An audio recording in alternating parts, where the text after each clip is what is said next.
Boys high school basketball playoffs begin tonight. Yeah, and interesting note, there hasn't been a local basketball state champ in about 5 years, since 2016. Jamal St. Cyr joining us now in studio. Jamal, will this be the year a local team ends that drought? Hey, look, I sure hope so. Last year we had some teams that got close. Hilliard, Impact, and Jackson were all runner-ups, but it'd be nice if a local team could bring home a championship this year. Now, the road to those championship goals started tonight.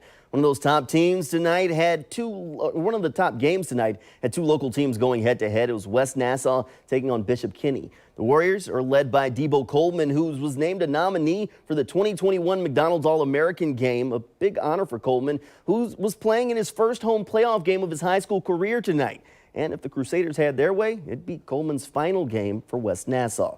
West Nassau hosting their first playoff basketball game in 8 years. Bishop Kenny visiting Callahan. It was all Warriors early in this one. Jai Thompson with the steal and the feed to Simon Womack, who finishes it off there.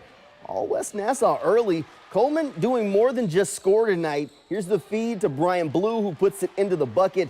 Coleman, but he also had to score a couple of buckets. Here's the drive, and he shows why he's just so good with that English off the glass. Warriors went up 13-0, but the Crusaders get right back in it as Ross Caliano with the distance three. It's 3 straight triples for Bishop Kenny to get back into it. Stevie DeSano with the jumper for Kenny. And the Crusaders within a possession midway through the second quarter, just a little too close for comfort for West Nassau. So they decide to hold the ball for the final 3.5 of the half. And they finished off the half with a layup there, so that was a pretty good way to make it work. Second half, West Nassau starts to pull away. The size of the paint was causing problems for Bishop Kenny. Womack back at it again here with the finish. The Warriors put this thing away. They go on to win 57-44 for their first playoff win since 2013. Area standpoint, I just know the only team that's won a state championship from this county was Hilliard, and I think that was back in 19-something. So if we get there, it's pretty much history. It's important because when we came in, when my dad coming in being a coach, it was a school that they haven't been winning as much. So when we came in, he put their winning mindset back in their head. So I'm thinking we got their winning mindset now.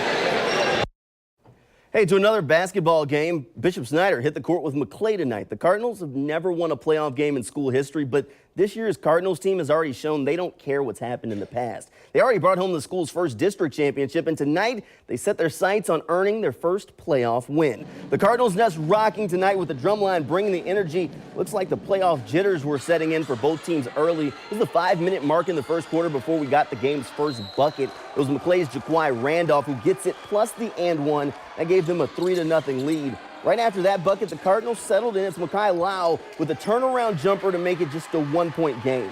Now, with under 4 minutes to play in the first quarter, Bishop Snyder trailed 5-4 when Moise Ballone muscled his way to some points to give Bishop Snyder their first lead of the game. They went up 6-5. The Cardinals played hard on both sides of the court. Check out that block from Lau, and it was really that sort of strong play on both ends that helped the Cardinals lock up their first playoff win in school history tonight. Bishop Snyder wins 63-58.